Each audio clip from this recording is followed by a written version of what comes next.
Chasin the Racin, powered by Colchester Kawasaki. Part of the Global Moto Group, we supply new Aprilia, Moto Guzzi, Vespa, Royal Enfield, Kawasaki, Sim, Mutt and Benelli motorcycles. 3, 2, 1, and welcome back to Chasin the Racin, episode 152. And there's just myself and Dominic for this one. We are actually joined by my dad in the corner for the first time in the studio, but he's just a bystander, just watching. He only comes in once every 2 years just to see what the quality of the show is like, you know. So this is like our audit, our internal audit on this one. So I'm trying not to look at him. I'm like, shit, my supervisor's there. Can I tell you something funny? Every time that we're like break a new record, or like when we hit like 1 million downloads, and then when we get like a record week or whatever, anytime we have any success on the podcast, my dad always reminds us that it was my idea. It was a good idea of mine, wasn't it? But full credit. Myself and Dominic for this one. We're recording this day after Silverstone, and you were also doing a track day at Cadwell, which we'll get on to. But just a quick one to say, if you're watching this, I'm feeling a little bit. I'm looking a bit secondhand, and you look as stiff as a bishop's dick, mate. You really are. You're looking rigid, mate. You're looking rigid, and I am very sore and a bit dizzy. And yes, I got the race 2 of the weekend, which was the first race yesterday.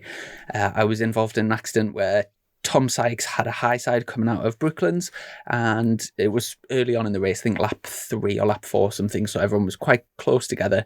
Danny Kent managed to just swerve around him. Dan Linfoot then hit the brakes hard, and I was right behind Dan, so as he hit the brakes hard, I also hit the brakes hard, and unfortunately sort of rear-ended him, went over the top, and had a very hard impact on my head and on my sort of hip. So I'm feeling very second-hand today, but so you're going away for Cookstown this weekend, and then staying over on is it Northern Ireland? It's Northern Ireland, aye. For Tandragee. So we'll basically have to get some podcasts in this weekend to make sure that we're going to hit our deadline of Sunday night. And we're just saying before the show, the last time where we missed a week must have been like about a year or something. That's when the rest of the family got involved and Grace started joining the team. Yeah. Regimental. After doing the podcast for about a year, we realised that consistency was really important, and so we sort of it's our own deadline at the end of the day, but we set that deadline of Sunday night. So if when this does go out, if you sat there watching it and enjoying it, so it's it was a bit of a squeeze to get in, but you have had a head knock, haven't you? I tell you what, let's go back to that little scenario. I tell you what, right, from watching it back on the footage and stuff like that, it was like you were tipping in and you could almost see Tom Sykes and you were still mid-corner. Dominic stopped questioning the pod. You, at that point of corner entry, you had no idea that Tom Sykes was mid-air at that point, did you?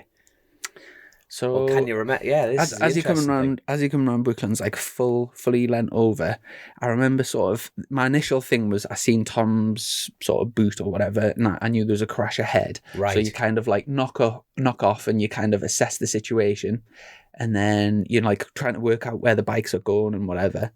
And then my next thing I realised, obviously race bikes don't have brake lights, but as soon as you see something shooting towards you, you know they've hit the brakes hard. So I seen Linford hit the brakes hard, and then obviously my initial thing was to brake hard as well.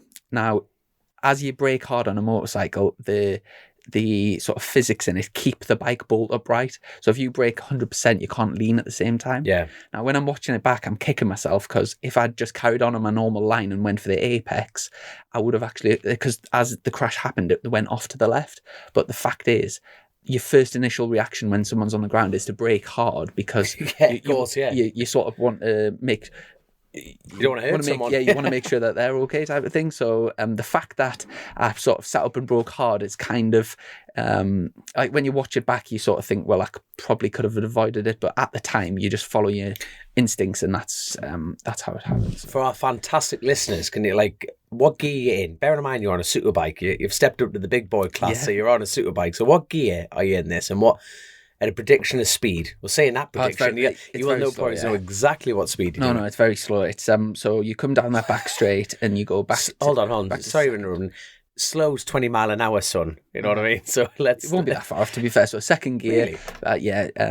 but mid-corner Brooklands, you're probably doing about, at a guess, I would say about 60 miles an hour or something, and then you get back on the gas. So it wasn't a fast crash at all. It was but the reason I was injured was because of the impact. The way that I sort of felt was quite nasty. Now, interestingly, so after, I was definitely unconscious, and I remember going into the crash, and I remember being, I remember everything up to the point of crashing, and then my next memory was getting stretchered off, and then obviously like very dizzy, and my body was completely numb at first. I was very worried that I'd done something serious, but then as they took us to the medical centre, I started to regain, I could start moving, and the x-rays and everything, and nothing was broken. However, when we watched the crash back, actually you see it's absolutely smacked my head off the ground. It's very, very hard impact. But then as I continue rolling and I'm still, I actually lift my head up off the ground. So if I was knocked out, I don't understand how because you'd have to use your neck muscles to lift it back up, wouldn't you? 100%. I don't think you were knocked out.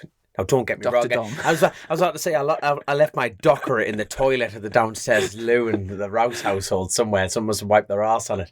But there you go. But no, it's the fact that like you hit. Normally, when someone's knocked out, they tend to ragdoll more. You actually quite, you're bracing for impact more than anything. You definitely lifted your head, but like you say... I've got absolutely no memory of the lying by the side of the track, and when I've watched it back, I think I must have been there for maybe about a minute before the fully stretched us off. Yeah. So I was... there's definitely a time when I was unconscious. Well, put it this way, you didn't get up and start, doing the Macarena, did you? It was very much a whack off the floor.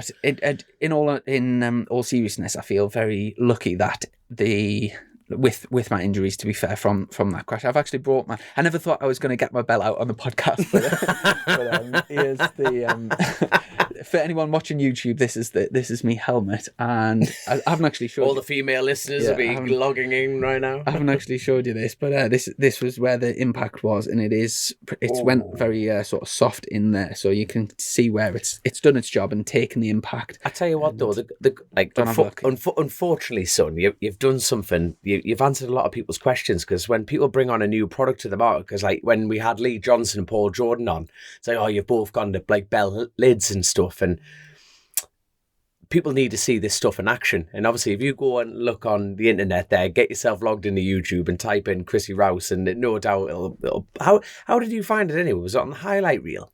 I don't know, it was just on YouTube. It was on YouTube somewhere. So basically, like you say, it's a 60 mile an hour full impact crash. It's not like you had time to glide. You got slingshotted into the floor. And the fact that you're still here with a smile on your face with no head injuries, that's incredible, Chrissy. And no one's going to escape a headache, on that side of things. Actually, so fair play to Bell Helmets. Fair play. I actually had a message today which I thought was a bit, it was a bit of an odd question really, but someone said something along the lines of if you were wearing and then named a few other brands like Arai and Shui, you might not have been knocked out or something. And I mean, helmet testing, do you know what sharp testing is? Yeah. So they drop it, it's an anvil test essentially, isn't it? I don't know, but sharp testing. Sorry, the way you said that question is like... The helmets, well, what did you say? Anvil testing. So they hold it at a height, and they've got like a point, like a sharp point. Right. And so basically they increase the impact and they just build it up from there. So that then they rate it from obviously low to high. I think it's 1 to 5. Yeah. Isn't it? The stars, yeah. And if you check that out, the manufacturers can't give their own helmets for the sharp testing. They take 30 random ones from shops. So like they can't. It's not like the manufacturer could make a special helmet to go for the sharp testing. Yeah. Like the manufacturers can't fudge the results. And rightly so. You're talking about people's lives in this situation. Before I chose which helmet to wear this year, the helmet that I am wearing is like top of the range. It's like, I think the retail price is about 650 quid, and it gets the maximum rating, 5-star rating. So like I said, but it's funny with helmets, it's one of those things which do you know how everyone in the world has confirmation bias, where you have your own opinions, and then whatever the facts, you then make that fit your opinions. So for example, if you buy, say, a top of the range helmet and you have a crash, even if the helmet like splits in half and whatever, but if you still survive, you would say it's done its job. You would say it's done its job, but if you had a rubbish helmet, it might actually have done a good job, but your confirmation bias kind of thing, it's almost like blind faith. But at the end of the day, you can check the data for yourself, and if you go on Sharp's website, you can put any manufacturer in, any model, and it'll tell you all of that data. And at the end of the day, it's the data that counts, isn't it? You can say what you want, but it's like the facts that... Like, I know a couple of lads, I'm definitely not going to mention the brand, but like Johnny Watt, Northern Irish lad, and his head was absolutely battered into an inch of his life, and the helmet split. I mean, chin piece right up to the side and everything. They thought, I'm just never going near that brand. Even if they turned up and said, look, there's a lot of money to go racing and stuff like that, I'm like, look, no way would I wear that brand. And it's quite, it is a well-known brand. Yeah. It is, but I'm just like, I'm not going near it solely because of that reason, like you say. But he's still alive. You know what I mean? So the helmet has done its job. I see what your point is, but yeah. But after seeing what you've gone through, unfortunately, you've done bell lids a hell of a justice by doing that. Mm-hmm. And same with RST, because we were actually looking at your suit there, and it's held up absolutely brilliantly there. Absolutely brilliantly. I've actually brought it in here. It's well. I'll quickly just lift it up just for anyone watching on the YouTube. But yeah, it was just a little impact on the left hand side. My damage is to my hip, so I didn't actually slide very far. But yeah, it's absolutely done its job. And I love the colours for this year. Obviously, this weekend was the first time that I had all the bike out with all the garage board and all the leathers, helmet, everything. Yeah. And I was over the moon with how it's turned out.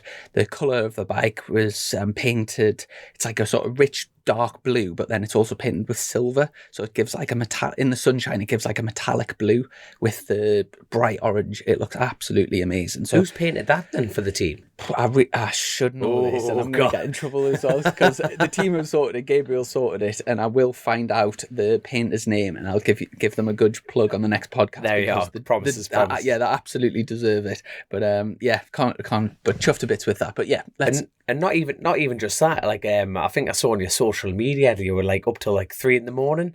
with XL signs, getting all the garage boarding done and everything like that. It looks absolutely. Put it this way, mate. I felt uncomfortable walking in there. It was far too posh. Yeah, I was like, I'm leaving. I shouldn't be here. Like, obviously, stepping up to Superbikes this year, it is part of a big show, and as if you like it or not, it's the sort of presentation and how you basically portray yourself is a massive part of it. And so as there's not like. I'm a very, very small part of the whole thing, and the amount of people that have sort of pulled together and helped us out. And I mean, there's lots of good companies that have sponsored us certain things and whatever. But as part of that, a good friend Josh Corner that you met a few weeks ago, I went around his house maybe about a month ago, and we sat down and got all the sponsors on and all in the right places. And came up with a real sort of nice design. It's sort of corporate colours, so blue and bright orange, but we've also got like a maths theme running through as well. So if you come into our box, you'll see along the bottom it's got like sort of algebra and then it fades in, so it's like light blue to dark blue. Looks really, really cool. And so Josh did a mega job with that, and then we sent it off to sort of Gareth at XL Signs. He then I bet he was over the moon. It'll only take you 10 minutes, mate. Like 10 minutes max. So give him all the things. So the boards that we've got are seamless boards, so they're sort of wrapped around the edge, and so we give him all the sizings with the bleeding. He printed them off, and you've got to leave them for a few days to he said to like gas out, I think he said, from the printing, and then laminate over the top. And then we had one night we just went down. Josh and Josh's dad Mark came, and myself and Gareth. I was like a spare part, to be fair, just feeding them stuff, and they were all doing the technical stuff. But they did a mega job. It's obviously it's difficult to get a 2 meter by 1 meter board and then a big sticker and get it on without any bubbles and stuff. So yeah, they did an absolute mega job, and it was a really cool point where we got it all up. And like I say, there's so many people bits of the jigsaw. We did like 2 runs down to Bournemouth, myself and Alan Towell in his van to collect all the stuff, and then all the people that have clubbed together to sort of put it to make it happen. We've got the supporters wall, which I've mentioned quite a few times on here, but first time. No, you haven't mentioned it all to me. I think you should mention it one more time. First time that's been out, and it was great for people to come in the garage and sort of see themselves on the board and stuff, get pictures. That was really cool, and the whole setup was so for everyone that has helped us out. It's massively appreciated. And just to finish that off as well, the last sort of piece of the jigsaw, which I thought was a great sort of story, and it means a lot to us, was we needed some flooring, and a very good friend of mine that when I first started racing, he was one of my main competitors, a lad called Tommy Mountain, and myself and Tommy have like had loads of on-track battles. Unfortunately, a few years after we started racing, Tommy sort of stopped racing for a few reasons, and then from then he got into laying carpets, and he's built himself a good little business doing carpets and floor, like ceramic tiles. Really cool little business, and he's actually sponsored us. He stuck us a little bit of money, and also what a fella, all the carpets for the garage. So yeah, the whole thing, if you just walk down pit lane, you would walk in and you would think this team's got like a massive budget for like loads of things, but it really has been like sort of beg and borrow off everyone and sort of put it together. And I was incredibly proud to be part of it. Really, it looks really cool. So how did the first run go? Like, I tell you what, even go from like free practice 1 onwards, really. But saying that, even going back to the testing, it was just like any new bike, you had teething problems, didn't you? Yeah. So it was just like little is daft things fair enough to say? It's just like clutch is getting bedded in and such like that, isn't it? So I'll tell you what, I'll give a quick rundown on my weekend, and then we'll just go into and we can talk about all the classes and all the things. So from my point of view, obviously we had the test at Silverstone a few weeks ago. So we had a sort of rough idea of like where we're going to start the weekend. FP1 was decent, got straight in. Let's just think. I think I went out on all tyres, but I went faster than what I'd done at the test, so I was like a good sort of starting point. And then from beginning of FP2, we had a clutch problem. So first lap, the clutch went, so I spent most of the time in the pits, and Phil and the lads quickly changed clutch during the sessions and got us back out. Not many people could do that, is it? Yeah. And then it's impressive. Yeah, free practice 3 made a very good step with the bike, just in terms of we'll sort of analyse the data and just change the bike around a little bit. Yeah. And big improvement. Qualifying was actually the only part of the weekend which I was kind of disappointed with myself. The rest of the stuff, I felt like I sort of held my own and showed a good account of myself. Qualifying, for whatever reason, I just didn't really string a good lap together, and so I was 26th on the grid. However, it was the first time I dropped in at the 53s, and I was, not a great deal off sort of where I wanted to be, but it's such a small track that like a couple of tenths is massive around there. From the race, I started 26th, got a mega, I didn't. Just got an averagey start, picked off first few laps, and just gradually just worked my way through the pack. I was after watching the Superstock race, which we'll get onto later, that was carnage. So I was kind of expecting if I stayed out of trouble, I would make up quite a bit of ground. But as it happened, everyone towed the line. Yeah, everyone behaved. Everyone was really sensible. So for God's sake, there wasn't many DNFs in front of us. So every position I went up was like a genuine position, if you know what I mean. And got up to, I was up to 16th or 17th. I'd sort of followed Tom Neve through on the Honda, and he's gone well, mind. He's adapted really well to the Superbike, hasn't he? Doing well. And I'm making right dog's dinner at this. Carry on. That's there good. And dropped my times down lovely, and unfortunately, with I think it was about 7 or 8 laps to go, the engine dropped. So I think it dropped a valve in the engine. So unfortunately, flat out around the last corner, I just had to pull off, hit the brakes, and just pull off into the side and retire from the race. So came back in the box. Everyone was absolutely chuffed. Obviously not chuffed with the bike problems, but that's just part of racing. But from our point of view, we're absolutely chuffed to bits with how the race had gone. In terms of my lap time, I'd done the 15th fastest lap time of the race, which out of a grid of 33 riders, I was over the moon with. There was top riders just in front of us that I was kind of doing the same lap times as, and in terms of lap times compared, I know it's not much of a BMW track, but compared to the top BMW, I was something like 2.5 tenths off fastest. 2.5 tenths. So I was like, really, really happy with that, to be fair. And that'll be bearing in mind those lads, you know, you got the Cinetic of Buchan and Andy Irwin. Hickman, he was up there, you know what I mean? Hickman, 2 Ryan tenths Vickers, off that, that's outstanding. So and blowing a bit more smoke up your ass. Bearing in mind, you're sandwiched between the Paul Bird lads. Yes, so you know what I mean? Like, mate, well done. That was kind of my highlight of the weekend, to be fair. I know all three Ducatis don't do very well at Silverstone. It's not a good track for Ducatis, but even so, it was great to be. So for the next race, I was sat on the grid.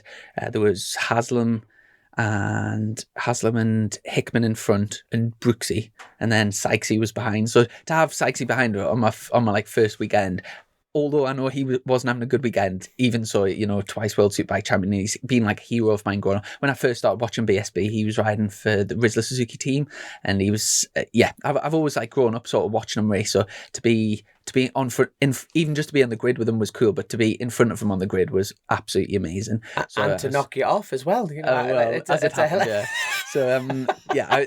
Overall, so yeah, obviously I've ended up being involved with that accident, and that sort of ended our week prematurely. But overall, there was a hell of a lot of positives to take from the weekend.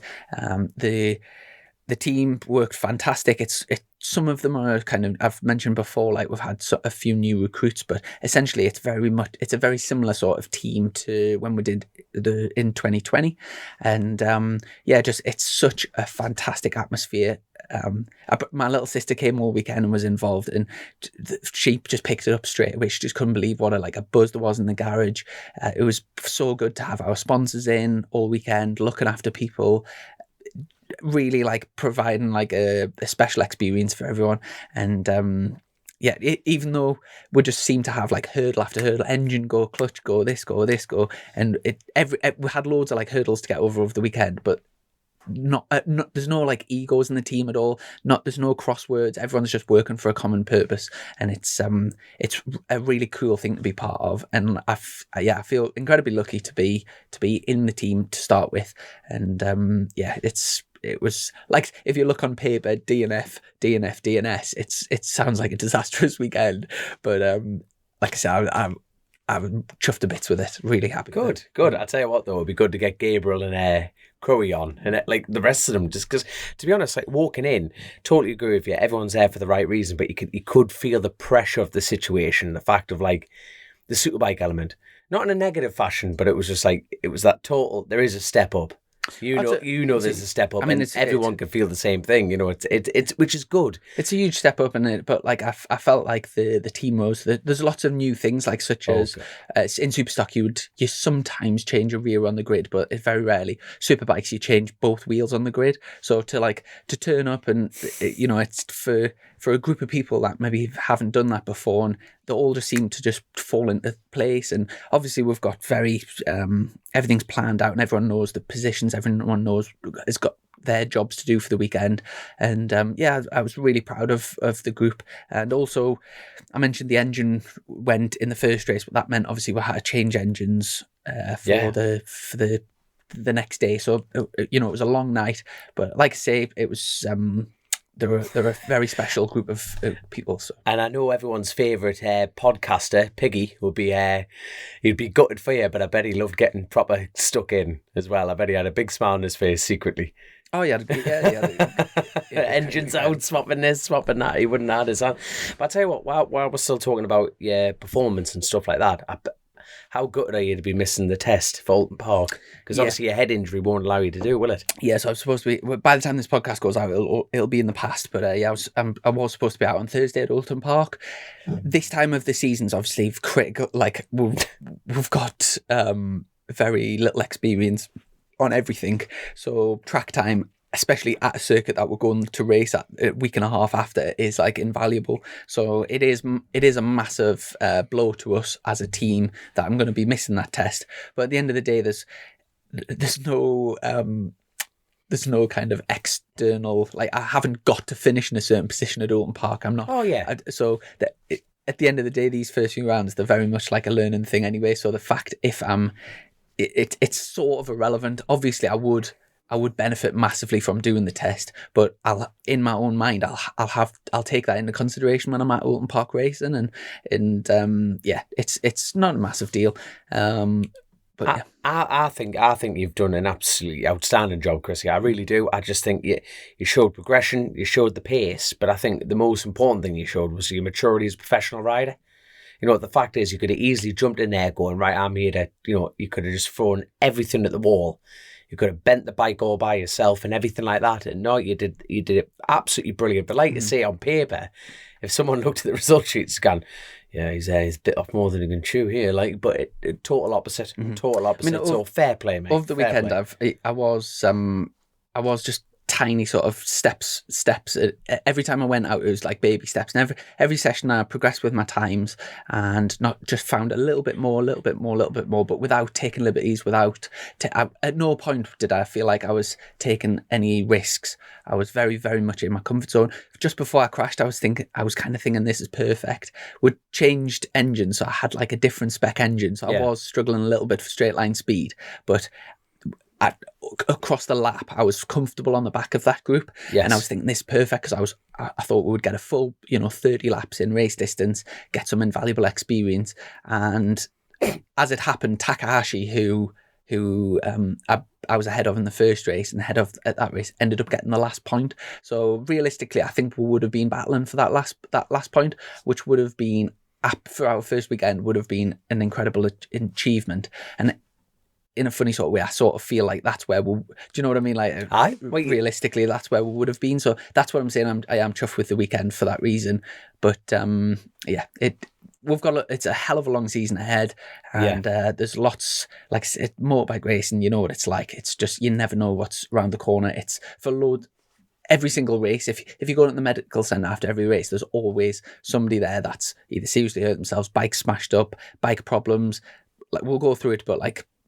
Breakdowns. There's so many variables. That's part of the love of the sport, isn't it? The ups and the downs, isn't it? So there we go. But I tell you what, speaking of ups, I'll tell you who will be a very happy boy right now. Glenn Irwin. What a performance that was, mate, on the triple. And I'm going to say it.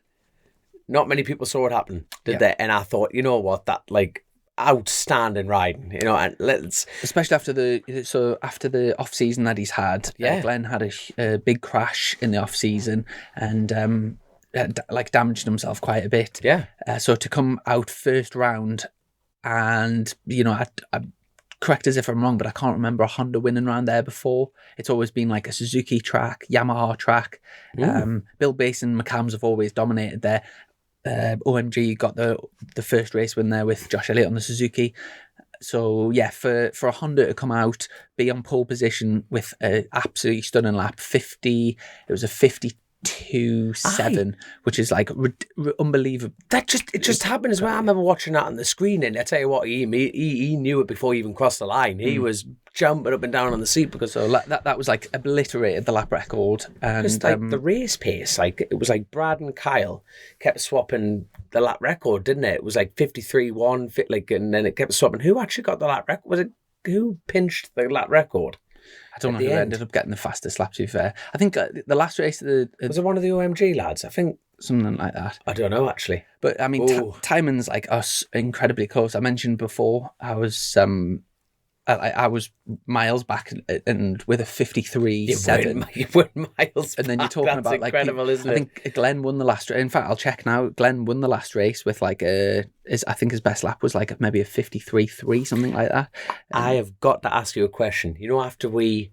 Yeah, 53.3.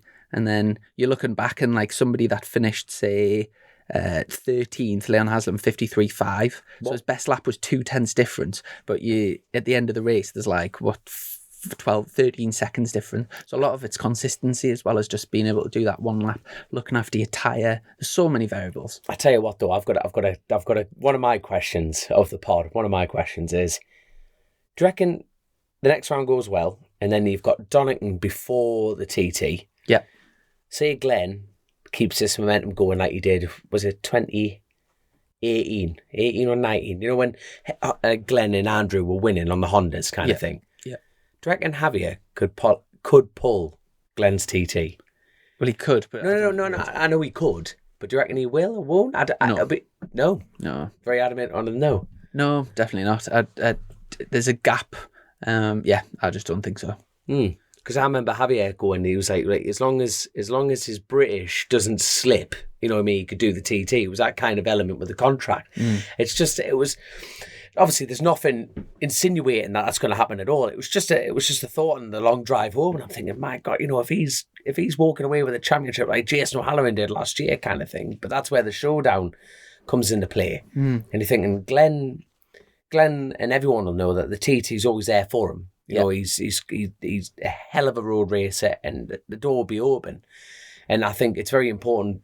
I think it's very good for the TT that Glenn's going. I think perfect for very absolutely high profile. Very high profile rider. He's got the right attitude and he's good for the fans. But it's a bit, you know, if he's starting to walk away with the championship, the confidence high, and if he keeps dominating like he did in that last race, it's a bit like, I tell you what, son, let's just try and ride this train out. Let's see how you get on with this one. Win the British Championship and then go to the TT the following year. Just an idea, you know, to get people's thoughts going there. Yeah, fair point. Can't see it happening, but it'll be interesting. It will be interesting. But I'll tell you what, Alan will be a very happy man from OMG Racing.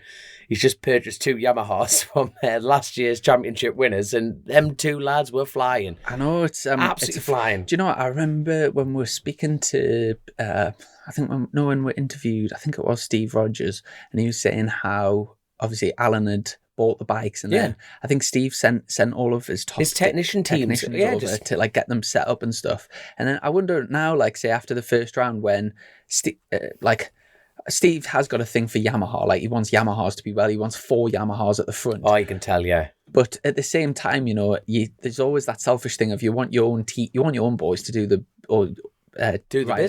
best, yeah.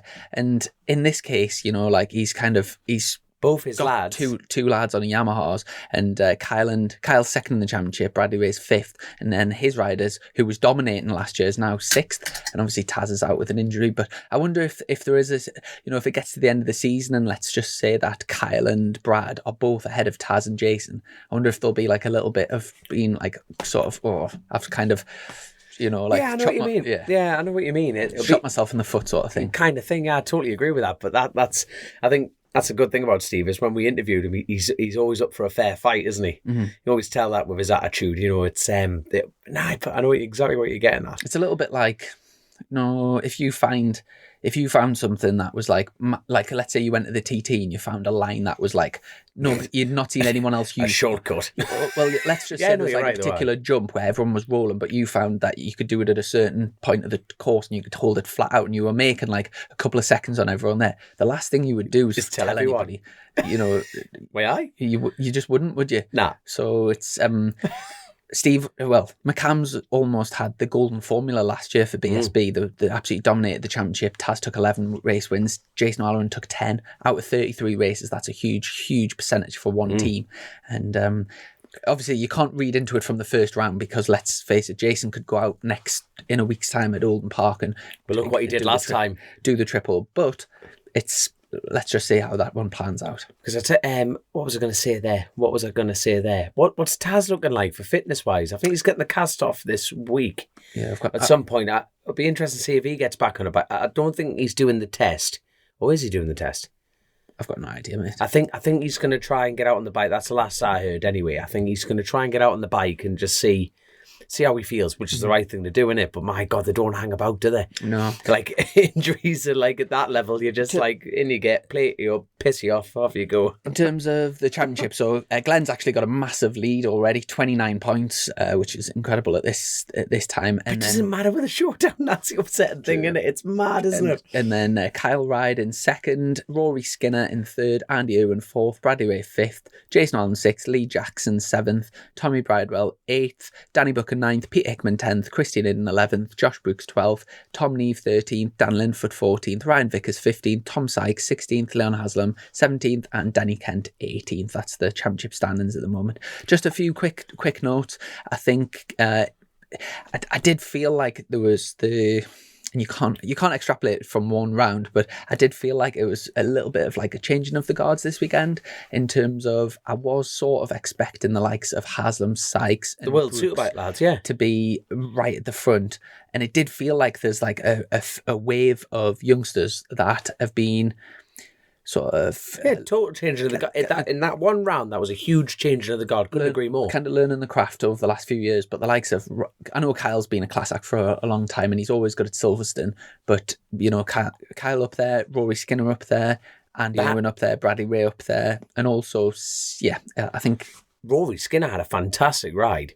Them FS3s are looking good, and they're absolutely flying them things. They've unlocked something there. Skinner had two fourths and a third, so podium as well. So yeah, very good. And Lee Jackson had a shocking test last week at Silverstone, and then from FP1 he just came out and he was right at the front.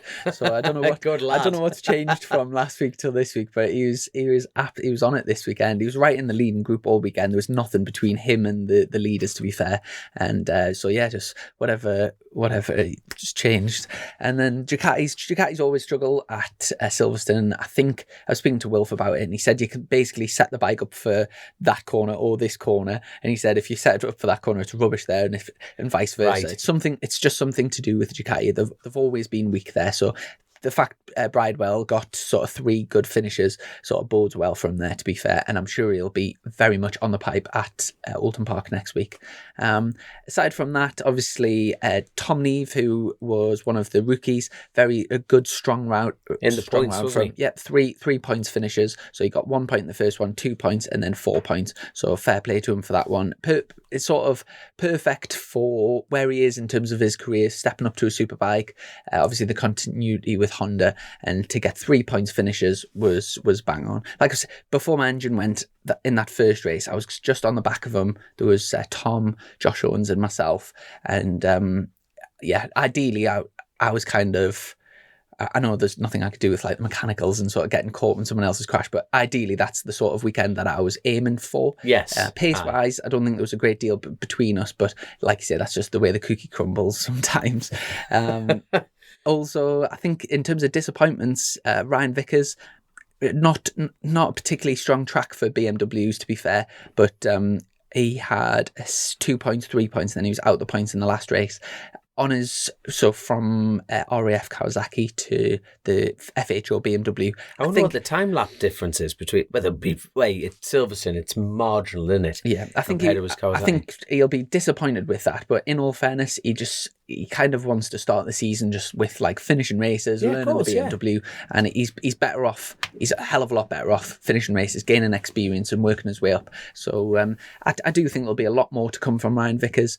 Also, Tom Sykes, Leon Haslam. I would have, if I'm not a gambling person, when this is clearly why, because I would have had very good money on Leon Haslam and Tom Sykes being definitely in the top 6 this weekend, and both of them 16th and 17th is definitely not what it's out the norm, isn't it?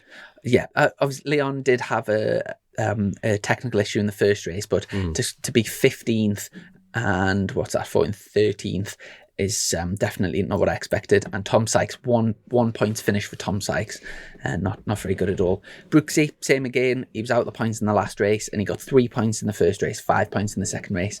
Not a Ducati track, like I've said, but he will be disappointed with that. I'll tell you what, though. No, just another quick point. Christian Eden, from Ducati to Suzuki. We talked about this on the podcast. The Silverstone is definitely the best track in the country for the Suzuki, so I think Christian will be sort of disappointed with his weekend, but it will. I'm sure he'll get. Obviously, I'm a big fan of Christian. He'll get stuck in, and I'm sure he'll have a good season. But I'm pretty sure he would have liked to have been a little bit higher up than 11th after this weekend. That's it. Like you say, it's the first round of the season. But I tell you what, though, there is a benefit of you crashing. I was thinking about this the other day. Come on, then.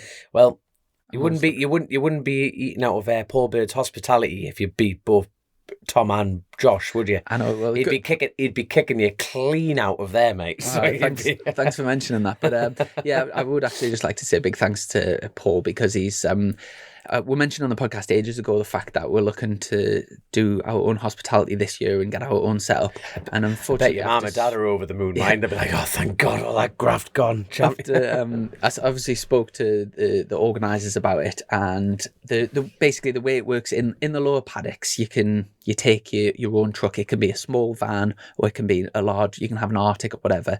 And what a lot of the teams do, and what we've done in the past, is you have a bit of a garage area and then you have a bit where you can feed people, team feeding and all that sort of stuff.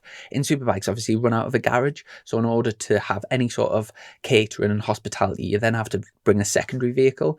And when I spoke to the organisers, I just was refused a second. I wasn't allowed a secondary vehicle. I think it's only the top teams are allowed secondary vehicles. Yeah. And then the way that it works is the lower teams then purchase hospitality and team feeding from the other more established teams, which is just the way it works in the paddock, unfortunately. But that has meant that Paul has very, very kindly helped us out with a great deal for hospitality, and it was great. We're very, as a team, we're incredibly grateful. It was lovely food and drink all over the weekend, and it's really somewhere special that I was able to take my sponsors and get them looked after. So I know people. Yeah, I'm incredibly grateful to Paul for that. So big shout out to him. Very good. In terms, let's go through all the classes. I was about to say, can we talk about stock? Because I'm a big fan of him. Tim Neve bringing the Yamaha home. When's the last time a Yamaha won a stock 1,000 race? There's a test for you. They were talking about this on the radio. We definitely need a computer person. We just to chuck questions at them. You know what I mean? It's Yamaha in super stock. Because Hutchie was on that bike last year. I think they've done a fair few changes with the bike, but no, Tim, absolutely fantastic. 2 wins on the bounce. But I tell you who was someone to keep an eye on, Billy McConnell on that Honda. He is gelled with that fantastic. He was banging out some serious lap times. So Tim actually got his first ever Superstock win at Silverstone back in 2020 on the Hawk Suzuki. Well, so he has won then. This isn't his main win in Stock 1000. No, he won the year that I won the championship. Mint. 2020. So he won there. And then he also won at the same track last year in 2021. And so it was on the bounce. He got 3 and 4. So he's actually won the last 4 Superstock races around Silverstone. Fair play to him. A very good record for him. But on the Yamaha. And so he's got 50 points after the race win after this weekend. First race, so after qualifying, Billy McConnell on the Jackson Honda was on pole position with a fantastic lap, and unfortunately got wiped out by Joe Francis on the opening lap. The opening lap in Superstock was absolutely carnage. In fact, I'll see if I can quickly find it on YouTube. So with that left kink going in, isn't it? And it just bottles up, and everyone just seems to. It's crazy, absolutely crazy. I did. Which Superbike race did Storm Stacey have a big nasty off there as well? Is that little left kink, isn't it, before the right turn? Does that even class as a turn? Turn 2 on the left. Yeah. So it's called Maggots and Beckett. I presume it's the same as on the GP track, Maggots and Beckett's. But yeah, it was actually at the same track. So it's the same part of the track. I'll see if I can turn this around and show you. So I'll get my sister. Story time. Get my sister to add this in. Yeah. So this is that's Billy McConnell off pole position. See, he's racing for Jackson Racing this year, isn't he? Yeah, he is. On the Honda. Yeah, that's it. Yeah, and then he got a terrible start. He's back to about 6th there. I tell you what, have you noticed who's up at the front there? Lewis Rollo and what do you call him, Davey Todd. Yeah, if you just keep an eye on the yellow and green bike that I was on last year, Joe Francis. So if you just watch him coming, doosh, bang, 1, 2. Tom Ward stayed on. He did, luckily, but whoa, Jesus, Webb, did something go down? No, it's just 2 more crashes out the back there. Craig Neve. Oh no, that looks like Craig, I think. But yeah, it was absolutely carnage. They'll run through it in a second, show highlights. But yeah, Joe got penalty points for that one. I think there was another crash on the. Oh yeah, who's that? I'll tell you what, I think that's one of the Verve boys. Red flagged it straight off the bat. Yeah. Just a quick mention as well. Obviously, we can hear Steve Day doing the commentating there. Obviously, we've had Jack on the podcast. We all know the story. And obviously, as much as I'm a huge fan of Jack and I will miss him, I'm similarly a massive fan of Steve Day. So when I very first started racing, Steve's parents were involved with setting up Thundersport. I believe they went in partnership. So Sid, Steve's dad, went in partnership with Bernadette and my memory's gone from this crash, but Dave and Bernadette went in partnership to set up Thundersport. And Steve, from a young age, has always done all the TV work. Back then it was on Motors TV. And so I remember him coming around with a little notepad and That's sort good, of things. getting the details and that. And then to watch sort of from the side, to watch him go from there to then getting jobs at Eurosport, to then being the lead in MotoGP and like taking press conferences for like Rossi's retirement and all of that sort of stuff. Really, really cool. He's had a fantastic career and recently became an author. We'll have to get him on the show. I have spoke to him and he would love to come on the podcast. But I just want to say I think he did a brilliant job. And similarly, the Fred Clark obviously packed in at the end of last year, retired. And Duncan took over. He did a fantastic job. And I think he did do a very good job. But yeah, super stock. So Tim took both wins. Braden Elliott's actually second in the championship after taking he got 20 points in the first one and 8 points in the second one. So a very strong weekend for Braden. Alex Olsen got knocked off again, didn't he? Yes. So Braden's made a switch over to Honda for this year. So that is perfect start to the season for him, doing really, really well. Tom Ward on the Aprilia is third, followed by Davey Todd. Jack Nixon, who's a rookie, stepping up from junior superstock on the BMW, partnered with Alex Olsen, so they're fourth and fifth. 1, 2, 3, 4, 5. For some reason, the numbers are back to front on the things. But give me that other lad's name. Not Alex Olsen. Give me the other lad's name there. Jack Nixon. Was he? Did you say Superstock? He won Superstock last year. Junior Superstock. On the bloody hell, fair play! 600 straight onto the big bike. Yeah, stepped up with FHO and had a real good weekend. Alex was incredibly lucky. Got taken out by Lewis Rollo in the first race, leading comfortably, and both Lewis Rollo just ran into the back of him and took him down. So he'll be good with that. Alex is very good round Silverstone. Brent Harron also on the Honda. Billy McConnell 8th on the Honda. David Allingham on the Honda. It's funny because Honda obviously won the championship last year, and inside the top 10 they've got 1, 2, 3, 4, 5, 6. They've got 6 inside the top 10, so a strong showing for them. Lewis Rollo, Levi Day, Ian Hutchinson on the Milwaukee BMW, Richard Kerr, Ashley Beach, Sean Winfield, Matt Trulove, Joe Francis, Joe Talbot, and Joe Sheldon Shaw rocking up the top, 19, I think. I tell you what, though, I'm over the moon to see the Padgett bikes back up there. It's like a blast from the past, that, isn't it? So they're running really nicely and really confident at the front. Yeah. Apparently Connor Cummins is out with a motocross injury. Right, I didn't know that. That's what I've heard. I think he's oh man, Scoop was saying it on live air commentary or whatever you call it. He was saying that he's done his collarbone in. Wow. But to what extent, I don't know what full extent it is. But you know what? Collarbones are usually nothing. Like Hutchie did his collarbone. Did you see Hutchie in his shoulder? And 4 days, I think it was 4 days after smashing his collarbone, he was back out at Snetterton. So usually collarbones you can get away with, and they're not so bad. His surgeon either loves them or hates them. It's one of those, isn't it? It's the amount of work. I'll just quickly run through. So the junior superstock. So we had a local race winner at Franco. Yeah, I'm just finding. Oh, I've got the junior supersport here. Junior superstock. Peter Boast will be pissing his pants with happiness. He'll be over the bloody moon, as we all are. Because now, to be fair, you said that the second even before interviewing, you said he was going to be a winner, and sure enough, he's delivered on the goods on that element, hasn't he? So he's.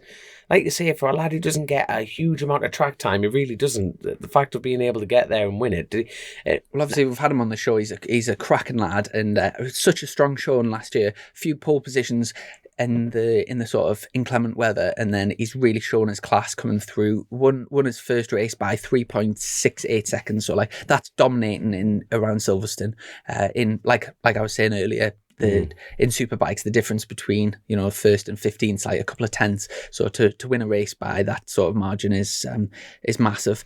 And fair play to him. He's a cracking lad, and it's really nice to see someone from our local area doing well as well. And James Alderson, he's another local lad from the area. He seems to be struggling, but he had a big crash last year. Was it last year? Yeah, he had a bit of a stinker of a weekend, to be fair, but he will come. He will come. Oh God, but like I say, it was like the crash that he had was massive, mate. So the fact that he's on the grid is very impressive. Just a quick shout out as well. In 14th position, a friend of mine that was like my nemesis back in the day, Callum Bay.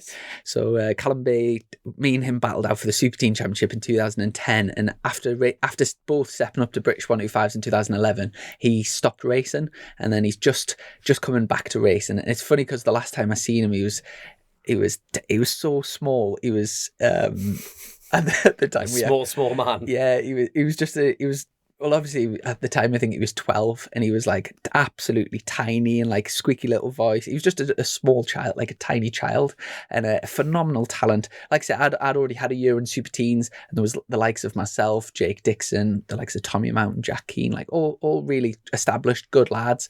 And we had this like little Scottish kid that was 12 jumped on this bike, and he was giving it to us all and like winning races and all kinds. And really, he probably had the potential to go on to do massive things in the sport. And for whatever reason, it never happened. But it's funny because he had his dad was like a big bloke, and then Callum was tiny, and then I haven't seen Callum for years.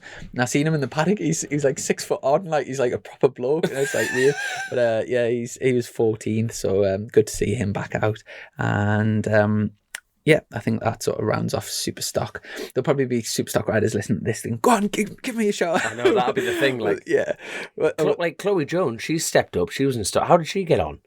2 seconds, I'll just get it up. I'll read the podium out, so at least the yeah, there we are. So keep some friends in the paddock. There you go. Aaron Sylvester second, and Louis Valielli. Louis Valielli's a nice lad. He's a good friend of mine as well. So he was third. So fair play to all of them lads. Right, let's go. What should we do next? Super Sport.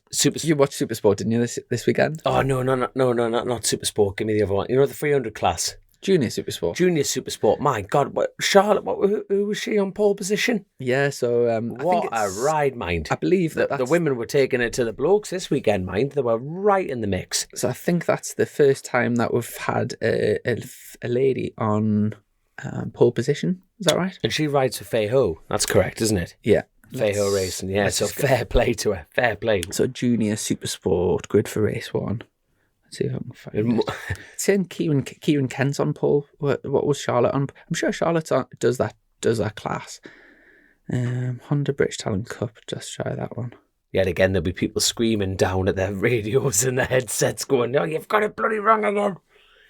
No, we're still learning. We're like 150 odd episodes in, but we're still learning.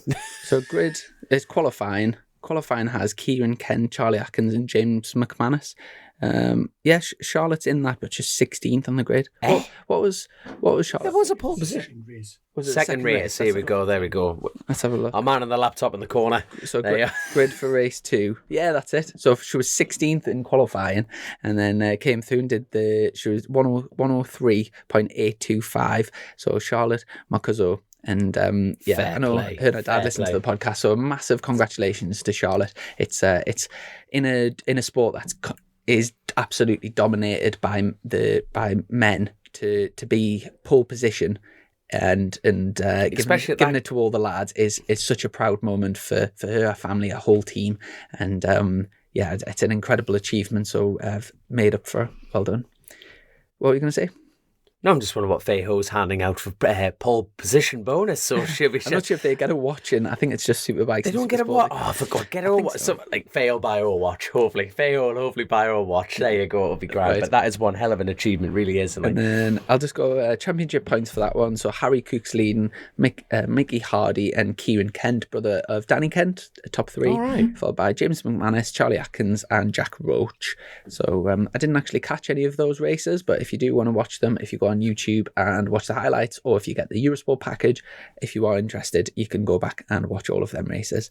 We'll go Super Sport because you did watch some of them races, and it was quite hectic and quite entertaining, to be honest. By the time we saw you, and by the time we got you scraped up and everything like that, I saw the back end of the Super Sport race, and then I've watched the highlight reels on it, but more on the second side of things. But in the first race, it was a case of, as you can imagine, Jack Kennedy's back at home, he's feeling comfortable, and he's on an R6.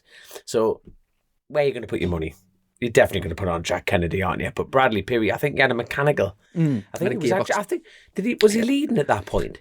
There was nothing separating them all through testing and the race, to be fair. But yeah, gearbox problem. So Brad Perry pulled out the first race, and then last race was very entertaining. The two were battling it out. Brad actually made a lovely pass. In fact, I'll see if I can find it on YouTube and we'll watch it. I tell you what, though, before you pull up the video, Jack Kennedy is far too clever for his own good. He's just reading that far ahead of what's going on. It was just like tipping into what is that left? Brooklands, that left turn. That's where the move was, wasn't it?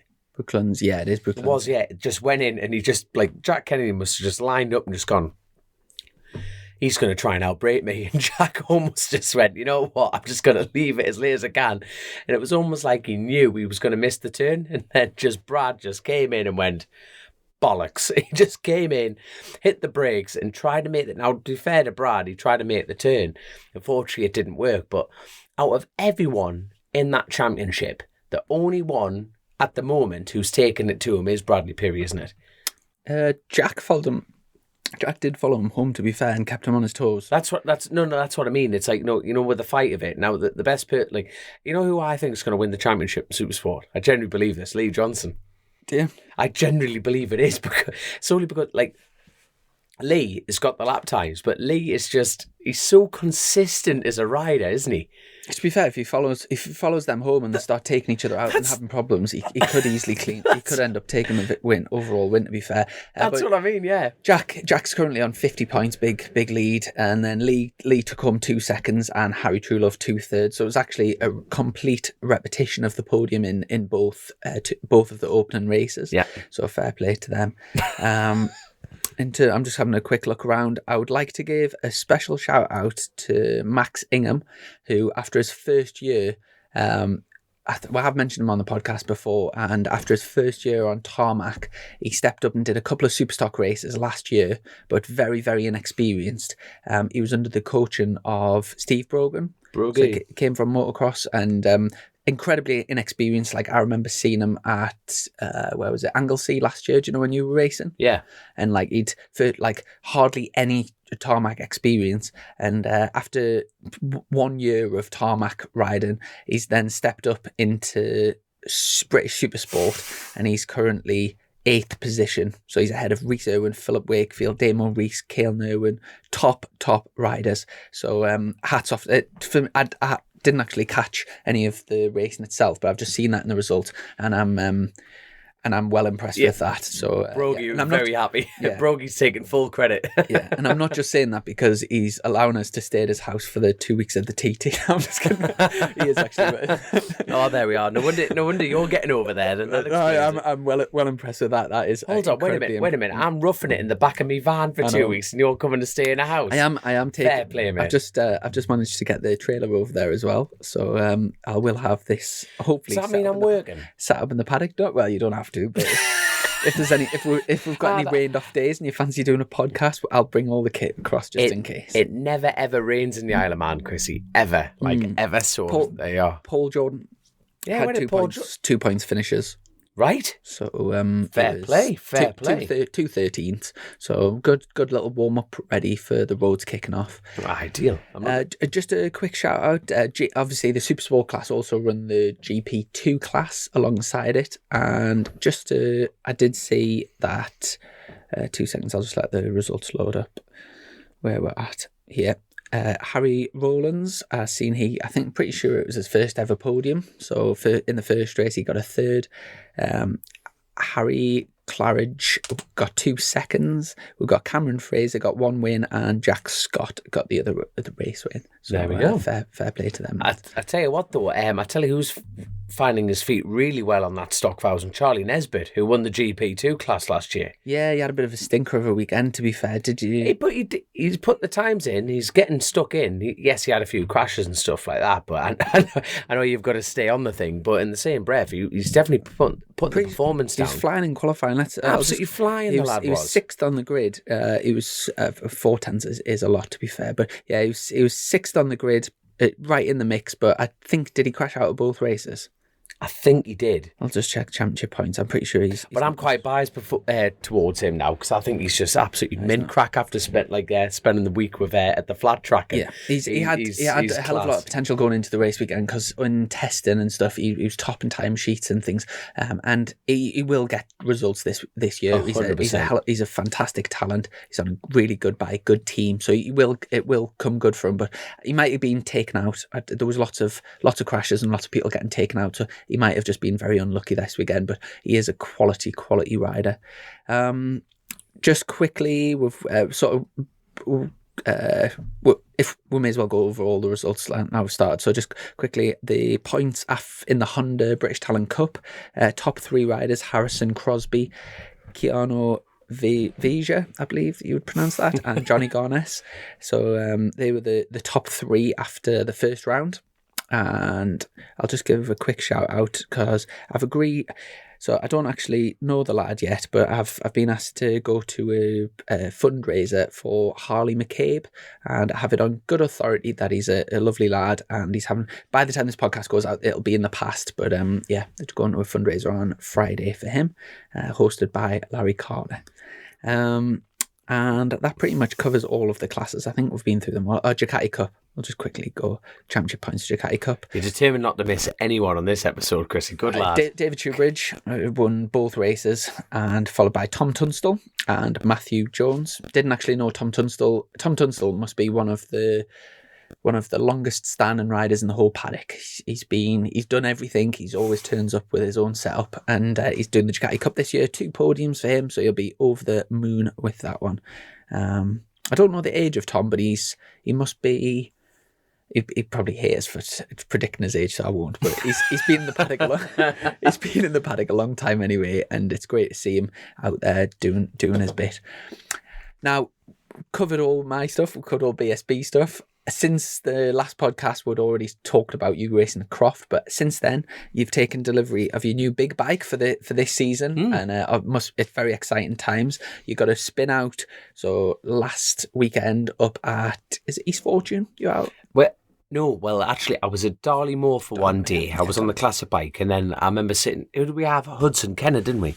And at that point, I didn't actually put an entry in to Melville because I only just taken delivery of the bike the day before. So I rang the Melville club to try and get an entry. And now, to be fair to them, 100%, I missed the closing day by a few days. And yeah, they refused me entry. Refused me entry for the weekend. And you think, well, fair enough, totally up to them. It's you miss it. Simple as that. You know, is that a case of fair enough, totally up to them? But I'm going to name and shame them on the podcast. No, not at all. And I think, you know what? I think it actually brings up a really nice point that the fact is, like, club racing, it is run by volunteers. Like, no one's getting any money out of it. You know what I mean? Anything? Did you drop? I was pissed off at the time. Did you drop it in? Were you like, it's Dominic Herbson, co-host Chrissy's mate, of Chasin the Racin. I'm kind of big deal. No, no, I said I was Paul Jordan. No. Not at all. You dickhead. No. Did you watch the last senior TT? You might have seen us. I was top 10. To be fair, that's probably why I definitely got knocked back because I mentioned my name. If anything, you know what I mean. But we're not having you up here, you bellend. But all seriousness, so like, I think. Totally fair play, 100% fair play to them because they're all volunteers. The amount of paperwork they've all got to go through and everything like that. And, you know, the weather was good. Now, without getting the violent, I had a genuine reason that my bike wasn't there and I thought it'd be better. And this is hindsight and this is like, you know, like assuming gets you nowhere. But I thought, well, I don't want to put my entry in, not have the bike and turn up and go, can I actually have my money back? So I thought I'll wait it out and see if I can get a last minute entry because I've raced with the club for a long time. And to be fair to them, you know, they said, look, no, you've missed the date. That's the end of it. I went, you know what, fair enough. They're volunteers and you miss it. But that gave me an opportunity to get down and come down to Silverstone for the Saturday. Was I there the Friday? Friday, aye. I was there Friday. So by the time I went to see the Haifs and went to see a few sponsors, I went to see Aidan Robinson to get me face punched back in again. My God, the eye is getting better. It's definitely getting stronger because Aidan's putting a lot of work into it. It's just, that man enjoys hurting you to make you feel better. It's like a dodgy tattoo. Sorry, you don't have any tattoos, do you? Sorry, I'm I'm looking at you for every answer straight over your head, that one. But no, so it's a case of like went to see Aidan, got a lot of little things done, and went down to see the task team. They've helped me set up the bike and get everything sorted on that side of things. But then went to Cadwell on the Sunday. Now I'll tell you what, this is how I had no idea MSV actually ran their own track days. I had no idea. I always thought it was like, they hired out the circuits to like other companies like Focus Events, No Limits and such like that. I had no idea MSV. And it took some finding, to be fair, because normally you put bike track days and it didn't come straight up. All right. Took some finding. So Lauren actually found the thing and I thought, oh man, went down. And because all you lads were like British, like it was quite a quiet track day and it was ideal. And to be honest, I'm kind of glad I didn't go to racing because I had a lot of opportunities to try out different things on the bike and fiddle this and fiddle with that, and it was good. But the only thing is about riding around track days is you do not want to chuck your bike up the road on a track day, do you?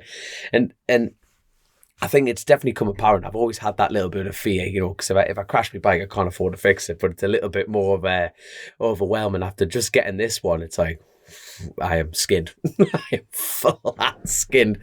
But with that being said, I absolutely love that bike. And when you just go off someone's recommendations, go, oh, you'll love it. And then you just want to go slap them if they're wrong. Couldn't agree more with you, Chrissy. I'm not going to be Will Smithing you.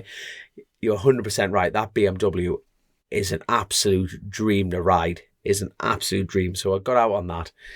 And just spun some laps, knocked some tyres. Speaking of tyres, that's the first time I've ran the Metzler tyres. So they've got the RR range. You can actually spin that tyre. So normally like Pirellis and Dunlops and everything like that, they've got a rotational, and that's where the way they're manufactured, that's where for the wheel rotation, that's how they break up and wear evenly. Metzler have actually brought these tyres out where they're bi-directional. So if you knock one side, you can take that sucker off and spin it and put it on the other. And to be fair, I am so happy with the feedback. Because like I say, I've ran Dunlops on the big bikes for years. And the way it brakes on the rear, normally, like when I've been running the Pirellis, and Pirellis, don't get me wrong, Pirellis are absolutely mint, but the feedback is different and it's what you get used to more than anything else. Mm-hmm. And like on the Pirelli, you get a lot of like for me, it was like, I don't know if this is the correct terminology and something you agree, but like a fair bit of a wallow effect. And it's more like the thing, it just buckles a lot rather than slides. But I'm just looking at you and you're looking at me with a blank expression. Every time you ride a bike, it'll be sliding all over the place. But for me, that was a lot more like, do I dare say it, a lot more like a Dunlop, but with the forgiveness of a Pirelli. Like it was just that immediate hence of grip, but like it just wanted to brake and you could really slide them out on the exit. And I'm instantly fell in love with that Metzler. Really instantly fell in love because I've rode the Metzlers on the Super Twin and stuff, but that like Are these slicks that you're in? Yeah, slicks. Yeah, so put some slicks in. I really, really enjoyed it. Really, really enjoyed it. So, I tell you what, have you enjoyed going back to slicks yourself on the Pirellis? Did you feel a big difference? Yeah, that's probably one of the biggest differences, to be fair, from Superstock to Superbike is the tyres. And I'm still getting used to them. Obviously, I've done a couple of tests now in one race weekend, but it very much different to the road tyres. Just a lot more, I guess there's a lot more grip, but it's with the road tyres, you kind of feel they talk to you a lot more, so that you lose traction quite early, but then you can sort of feel them moving and stuff. I am getting there with the slicks, and it's just a little bit different, a little bit to get used to. But good. In terms of compounds, are you just stuck on the same compound? No, it was an SC2, so it was on that side of things. So which is good, like good for the roads. Mm-hmm. But the good thing is, I did a full track day on this thing. But like I think we discussed this when you won the Stock 1000 Championship, is that bike is so kind on tyres.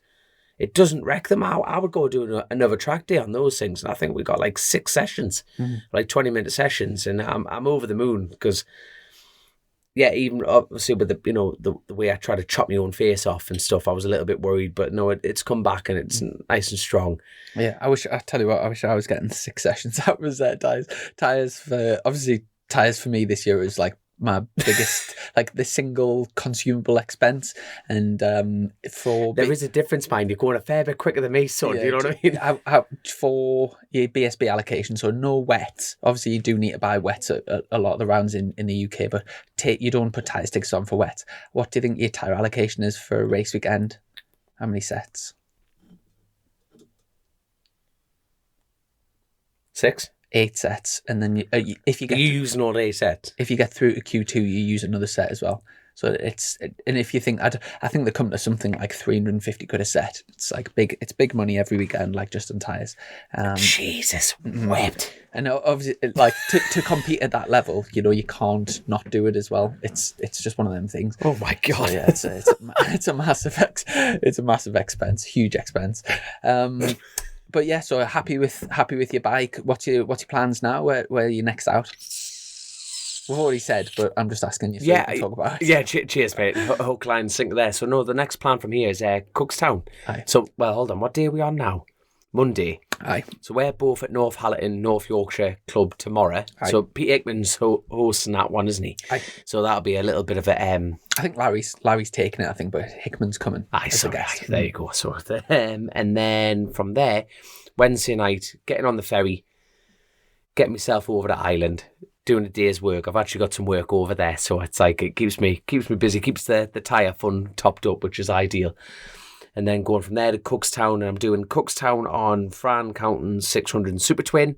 And then the week after that is Tandragee, where I'm on the classic bikes for the Davies, and I'm taking my big bike around there. That was a last minute entry, and lucky for me, Sheila and Anne have let me in on that one.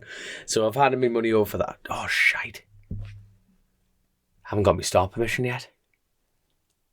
Crap, I need to pay for that. That's gone up through the roof, mind. It was like 120 quid previously. Don't quote me on that, but it was like 120, but it's like 260 quid now per event. For people that don't know, start permission. So from the ACU, if you're competing outside the UK, is it? Yeah, so out of their jurisdiction. So yeah, but is that Northern Ireland? No, but you see, because you've got the AC, the Irish ACU, because you're racing over in Northern Ireland. I'm trying to MCUI motorcycle. So the governing body for motorcycle racing in England, Scotland, and Wales is the ACU, but in Northern Ireland it's that one. That's it. But also the TT in the Southern, they're ACU based. Yeah. For the Isle of Man, so you don't need start permission to travel over. That's interesting, isn't it? So yeah, to race in Northern Ireland, can you get a yearly pass for that? You can, but I don't think it works out. When you used to pay like 600 quid, but then you could do like infinite rounds kind of thing. But I think, like for me to do Macau, I think it's just shy of 600 quid for me start permission. Yeah.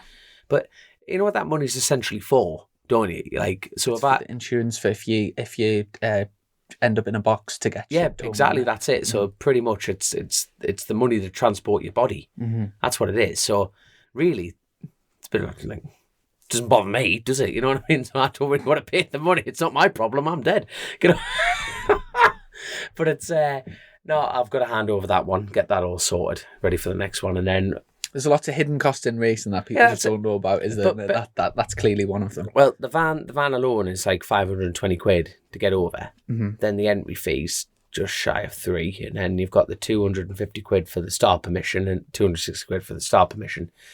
It's the racks up, doesn't it? It does. The things you do for entertainment, Chrissy. The things you do, son. So you're going over Cookstown on next weekend, Tandragee the weekend after, and you'll be at Alton Park. Getting out on the big bike at Tandragee. That's the plan, yeah. So I'm there with the Davies lads on the classic bikes, and then I don't know much about Tandragee. How big's the circuit? It's a 5.2 mile lap, like a sort of mini TT, if you like. But that's what they actually class it as. You know what I mean? So no, the mad thing is, it's their 60th anniversary of the event. Wow. As well, and I tell you what, it is unbelievable. I'll have to show you an onboard of it. It's there's a cracking one with Malachi and Mitchell Thomas on board Cookstown Engineering's bike, and it is absolutely awesome. That's the thing about road racing, the laps are so big, you could be there forever watching it. But there's like through like the bottom end of the section, there's not many passing points, but even coming on the start line, it's a full first gear right-hander, and I've been there once, and the first time I went there was on a big bike, and 5.2 miles is a lot to learn. You know, when you think about it, and trying to go fast on it is a total different thing. So It's funny, our tagline for the podcast is everything from Tandragee to MotoGP. And we've already done it. I've already done it once. I know, I'll never speak about it, but I'll see Tandragee on board and see. Do you fancy talking us through a lap? I am the total wrong person to talk you through you don't a know lap. it very much. No, I do. Like when I went over to put my entry in, when I was injured, I went over and I thought I'm going to try and do as much homework as I can, because like it's so beneficial driving the laps, because you can see where the off camber is, where positive is, and you got a lot of references. And I think that is the only bugbear with Irish racing. And I think every rider will totally agree with me when I say this. They just want more track time, and it's what the local councils can give you. You know, the event of the cost. I don't know if they'll. There's Paul Gartland there, the only man who wears a Leat neck brace in road racing. Really? Yeah. James Egan used to wear one. Does he? He used to, but so this is Tandragee, King of the Roads. Oh, so that's the actual footage from it. So is that the? Oh, but there won't be the onboard. But then, like I say, but there is so. If you type in Malachi or Mitchell Thomas on YouTube, but I tell you what, even better, if you watched him hit the bomb hole, it is absolutely phenomenal. They just fully take off the ground. There's another rider. I think we mentioned him before, but Derek McGee is not making an appearance absolutely anywhere of it. What's the average speed around here? You know what? I've no idea what the average speed is. Most road races, they don't do lap paces. They tend to do it in like average speeds, don't they? Mm-hmm. It's a very valid point, that. Jamie Coward came off here once. It's big jumps here. Oh yeah, totally blind, all downhill. But I'll tell you what, as far as if anyone was going to go watch a road race, the two I'd recommend them all, because obviously I'm biased towards the sport, but if you're going to go watch Tandragee and Armoy, 100% as far as spectators there. I'll tell you what, Guy Martin, I watched Guy Martin wipe out Paul Jordan there. You know, when Guy Martin made his return on the Honda, that was my first year there. Oh. But you can just see, but even going back to my prior point, like, it's the fact of you only get 5 laps. It's not much, is it? 5 laps. Get your eye in. Because the thing is, the club relies on the entry fees to get there, and they need the entries, so they need to provide the classes to get the money in. Mm-hmm. So you go out your first lap and you just think, right, you've got to get your eye in. Second lap, you're going to try and warm up the tyres, and then you're begging for a clear lap to go. So it doesn't look like. I think this looks like the biggest straight so far. This looks like the motoring on their mind. But then you knock out a gear, then it's a blind right-hander. About 5th. 6 back to 5th, back to 4th, drive it on, and then you. Is that where Davey Todd? No, that was Ulster, wasn't it? Yeah, that off Deer's Leap. That looks massive. Similar to Deer's Leap. That's it. But watch this. You see that? We're going to turn right here. So back down to first, back in. Now watch how narrow the road gets here. Oh, it's like a back lane, that, isn't it? Oh, but that's it. Especially you can barely fit 2 cars down there. Mm. You know, if you drive around that on the public roads. Mm. I tell you what, the amount of road racing fans that'll be listening to this now in the background go, why don't you talk us through a lap? I barely know it, but watch here. Like I say, there's footage off there. Like, you are fully off the ground, going into the bomb hole on that side of things. Then down here, hooking out all the way down to first gear, and then chuck it in the right. That's actually like a proper negative camber, that. It's quite loose with the stones. But with the sun in your eyes, you're totally... But it's committed. See, for me, I'm counting the trees. See the 4th tree on the left-hand side there? That's the apex. Like, when I go short circuit racing, like, the referencing is so much harder. Mm-hmm. You're constantly relying more on feel than short circuits, in my opinion. Mm-hmm. You know, you just think, well, just got it stopped there. But here... Do you know, compared to, like, say, the TT, you proper push at the TT. Do you push to the same level on the race like this, or do you kind of just build up to the TT? Personally, I build up the TT, because that's where I am. But so for like events like this, do you kind of like push reasonably hard to like sort of get your eye in, but you're not going balls out? Well, yes and no. It's one of those, because it's like you're trying to simulate like that. Every Irish racer says the same thing. That is as close you're going to get to on this side of the season to the TT. 100% agree with them, because it's like it's that violent nature of the bike. You know, you're just crossing cambers, the bike's moving, it's twisting all the time. Mm-hmm. Like the Isle of Man, there's only a hand. I think there's up to like, correct me if I'm wrong, 5 or 6. I think there's only 5 first gear turns. Not even less. second gears. The rest is all throttle and letting the thing drive. Aye. But like Tamragee, there's only a couple of corners like that where you're like first and second. And compared to Cookstown, what's Cookstown like? Cookstown's good, but it's more like a miniature T to northwest, if anything.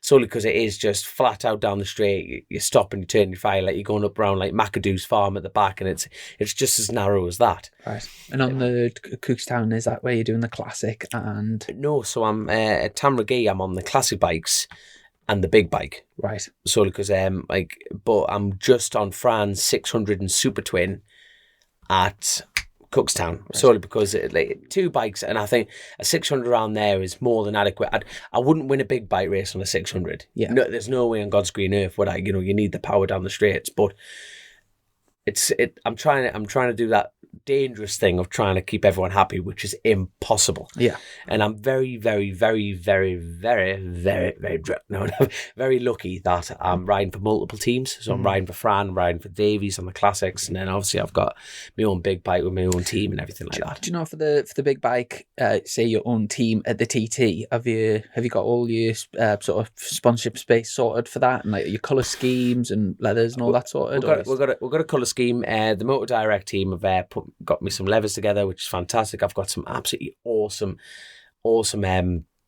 sponsors on board, which is fantastic. There's always room at the end, though. It's like we've got like Rich Energies on board as like an ambassador for them, which is fantastic. The Have group, they've come on board, who sponsor the Birchals as well. So I'm like their only solo rider in that paddock. And the good thing about the Have lads is, like, especially Mick and Nigel there and the whole family, they understand that I'm not there to push Hickman. Not many people are, if you know what I mean. There's not many people that are doing that, but they understand that I have a huge passion for it, and I'm there to progress. I'm not there just to have a Sunday ride round, and I know I keep bringing it up, but I am a little bit worried about the injury, just because it is a bit of a shock to the system. But they are fully behind me. There is no pressure, and I'm very, very lucky to have that. And we have jumped in the deep end.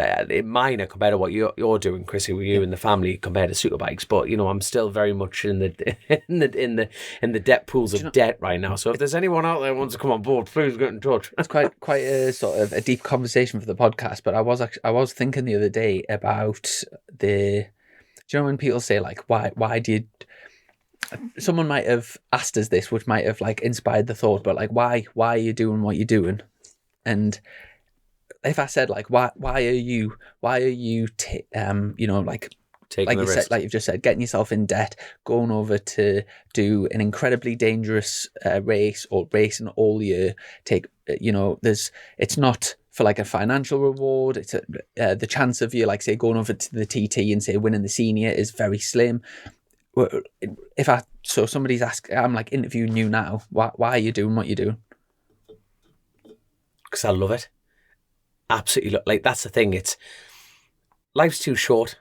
And I think you and me, Chrissy, for example, like, I know I've totally knocked the illusion on the head that you're interviewing us, but you and me are very, very lucky. And what I mean by that is that we have something to aim for in life. And you think not many people have that. The amount of people that we know, and people especially that I know, that I'm almost envious in some ways, that they're just happy to exist. They're just happy to bimble on, and they're just happy to, go get their paper and walk the dog, a couple of times a day. And you think that's what makes them happy. And you think, fair play. You and me, son, essentially have a disease. And that disease needs a lot of adrenaline fed to keep us happy. And we're very lucky that, we have purpose. We have purpose, slightly different purposes, but motorbikes keep us going. See, for me, I think that's the key. I think it's I don't even think it's happy, because, like, if someone said, why am I doing it to make you happy? Well, at what point in the weekend are you sort of happy? There's like a tiny, tiny bit, if everything goes well, that there's a happiness to it. But a lot of it's like an uphill struggle. Like, you're going to, say, a BSB weekend, it's like incredibly stressful to get there, to get everything organised. You've just before the sessions, you're not enjoying it as in, like, haha, this is great, like, whatever. It's like, you're there, it's incredibly serious. you're going out to race, you sat on the grid, you know that you could get seriously injured, if not lose your life.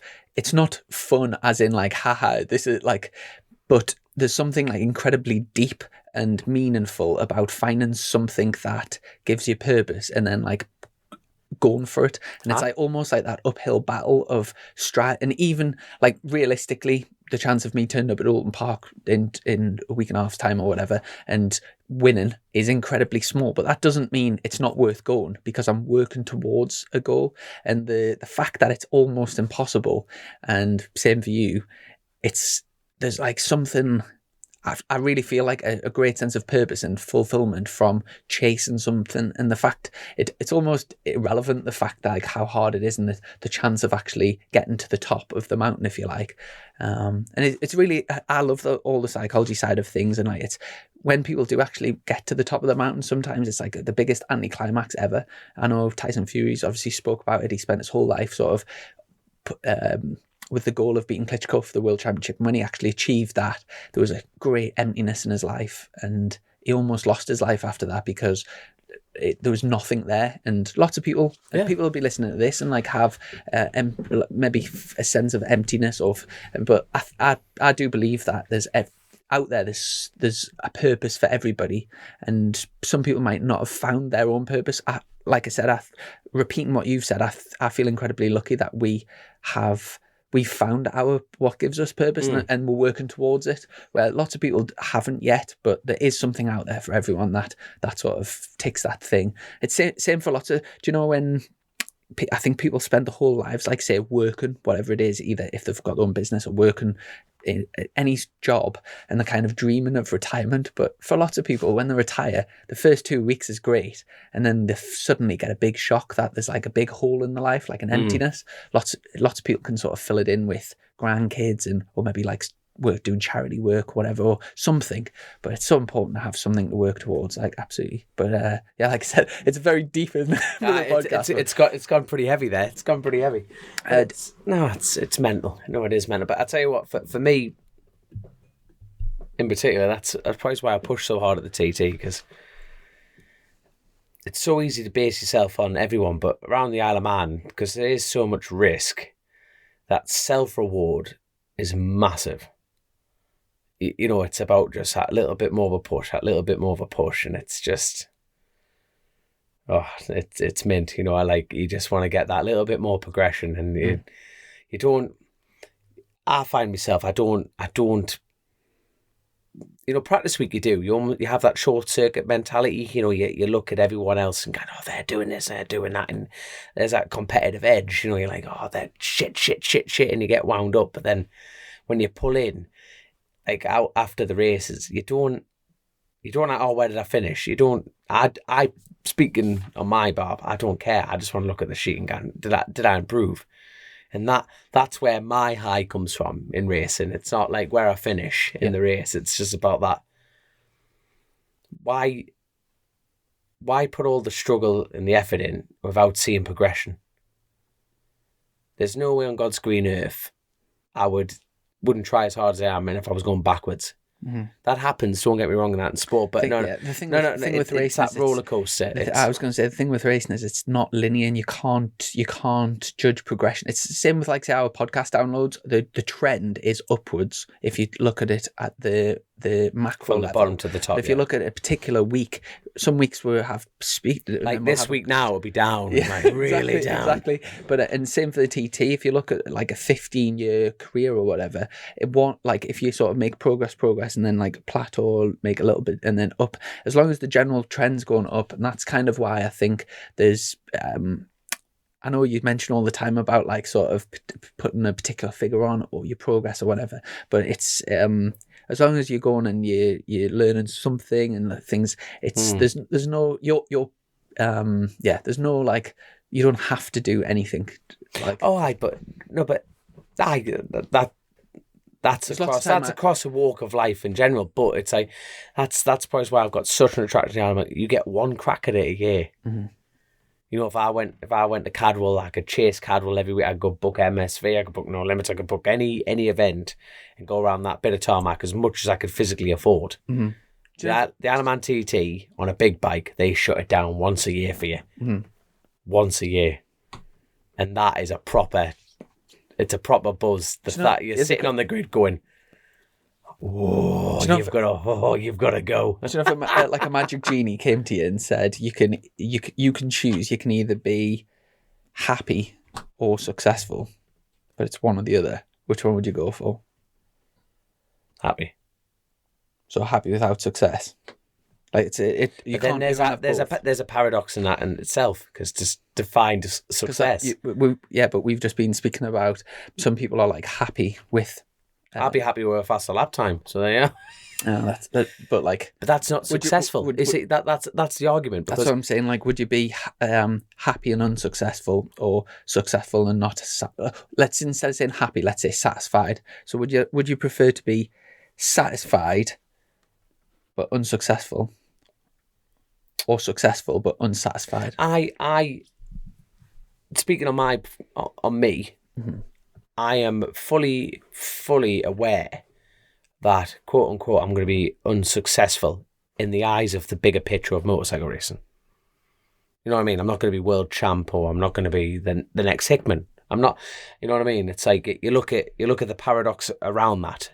You know, it's a fact of, like, I first got on a bike at 21. You know, you've got like Hickman's on a bike from 17, British career, the money element, everything like that. No, but that is so good that they've got those opportunities and done that, and they have grabbed them opportunities and build something on it. So in turn, I am not going to be able to get to that height now. Like, I know that, but that's even going back to the main question. Like, my happiness is like what I'm trying to chase, and that's what I'm doing at the moment. So me, in the idea, my own idea of success is achievable, and that's where the happiness and the I don't think that's happiness, because it's something a lot deeper than that. Because, like, if you wanted to just have short-term happiness, you could, like, say you could go to Amsterdam and you could get load of space cakes and just have a weekend. I was thinking of something else, but you could. What were you thinking of, Christopher? But it's not deep and meaningful. At the time it would be great. Like, say, getting. You know what I'm talking about, but that's happiness. But it's like it's not a very good thing to aim for happiness, is it? Because, like, that. I think you should run out of room on your gravestone. That's what I believe in. No, you know what I mean. You know, when you, like, you know, you just think you want to. I'm definitely a yes man, and I like being a yes man. It's like, do you want to go do this? Yes. I want to try and fit in as much of a story of my own life. You know, it's never going to be published. It's never going to be this or that. But you just try and cram in as much as your life. And that's why I love bikes so much, because the amount of walks of life, and, like, even doing this show, Chrissy, the amount of doors this has opened, the amount of people that we've met and interviewed and, like, got to know, and that magic, an easy thing. I've just remembered what made us think about this. I won't name the person I was speaking to, but I was speaking to somebody, and he was basically saying that he thinks I've made a massive mistake going up to Superbikes this year because of all the top riders that have came back from World Superbikes and all this. It's so competitive that you've picked, like, the worst year to do it. Not at all. But that's only if your success criteria was a certain position. Yeah. Then I would accept then that it's tactically it's not a very good year to pick, but that's not where my success criteria comes from. Exactly. So the fact that if Viñales and like all the top riders, and I'd drop down the order, that wouldn't make me feel any worse. Like, if there was better riders coming back, like let's say Top Rack came to thingy and it dropped down as another position, that doesn't make, like, the numerical where I am, because I'm, like, working towards something, and the fact that there's world-class riders in the championship is a better massive thing. Positive. Yeah, I couldn't agree more. It's without sounding like a dodgy military advert, but you want to be the best you can be, innit? You know what I mean? You do, don't you? And you think, if you can, you know, you want to lie. I would like to lie there in many moons and just look up and go, you know what, I gave it everything. And that's the thing. And like you say, it's like, it's mad. And I think, you know, even going down like this deep, meaningful conversation and stuff like that, it's a bit like, even like the progression of this pod, you know, it's with every growth of it, there's always someone trying to tear that down, and you think it's almost, it's mental. the whole world's mental, and people almost feel like they have to share their opinion on you. And you think, you know what, I'm here for me. Your opinion doesn't matter on that side of things. It's mental. Mm-hmm. It's mental. Like that one person saying that to you, it's like, well, they don't have if they've said that to you, they have no idea what you're about. What my life's about. Mm-hmm. It's mad, isn't it? Very much. Well, now that everyone's gone to sleep, wake up. But but it's weird. It is weird. So you know, when you sat back, it's pretty psychopathic what we're doing. You know what I mean? 100%. It's psychopathic. That's why we're having the conversation, because for a lot of people might think it's a very odd. Like it's 100%. Lots of people, what we're both doing makes no logical sense to other. Like, why on earth would you spend every penny you've got and risk hurting yourself, risk doing this in pursuit of something that it's not like if you get there you're gonna. Yeah, if some people don't understand, but if racing people do understand. And that's the best thing about the paddock is we're just a bunch of psychopaths travelling around together, aren't we? Fundamentally, you know, even all the fans, all the marshals, everyone, we all understand why we're there. And that's why it's the world's greatest sport, in my opinion, because we're all just a bunch of idiots going around the world together. Now, it's class. Just a quick few plugs. I just wanted to say massive thanks to a lovely lady, Turismo Bakes, who kindly brought us some. They were called slutty brownies down, and they were in Crow Performance colours, blue and orange. Have I just passed out for a second? What? Down to Silverstone. So just if anyone's based near any of the race circuits that we're coming to and want to drop in any chocolates or any other nice delights into our garage, they're gratefully received. So big thanks to them. And also we mentioned on the last podcast that we've just recently partnered up with Bennett's, and luckily Bennett's are very much involved in the BSB side and the road racing side. They're going to have something cool at the TT, which hopefully we can be involved with. And also at the weekend they had the bottom garages were for their customers, and as we've partnered up, it was great to sort of share some resources in that front. So and it was really cool to see basically the customers were able to actually be on pit lane watching all the bikes go past, have coffee and all that. So yeah, it was very cool. And obviously please sign up the Bennett's, because I basically came up with a great theory. Basically, you know how they gave us some jumpers to wear? That was like camouflage in the paddock. I could walk anywhere. You know what I mean? Everyone thought I was working at the BSB this weekend. Like, oh, get yourself in. I'm like, this jumper is the best thing I've ever worn in my life. Like, it was ideal. So please sign up the Bennett's, and then you'll be able to get some camouflage. And I will just say, because a few people have asked recently, so and I haven't spoke about it either on the podcast or on my website or social media or anything.